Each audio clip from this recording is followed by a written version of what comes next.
Ноги соедините, руки опустите. Ноги соедините, руки опустите.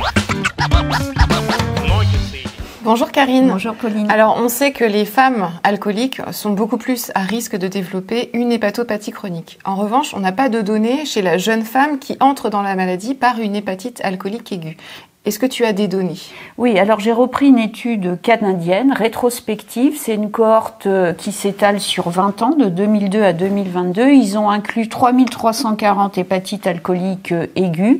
Et dans cette cohorte, il y avait 1190 femmes avec hépatite alcoolique aiguë, et l'âge médian des patients était de 33 ans, donc une population très jeune.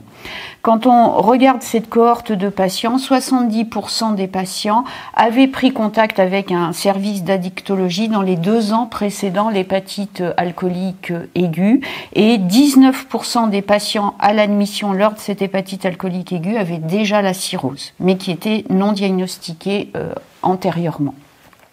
Donc le pronostic est sombre, puisque la survie à 4 ans de ces patients, il y a 20% de décès, donc ce qui est beaucoup. Il y a très peu de patients qui ont accès à la transplantation dans leur cohorte, c'est moins de 1% de toute cette cohorte. Et ce qui est quand même inquiétant, c'est que 1/3 des patients survivants qui ont une hépatite alcoolique aiguë vont développer une cirrhose au bout de 4 ans de suivi. Et ce risque de développer une cirrhose est 2 fois plus important chez la femme par rapport à l'homme.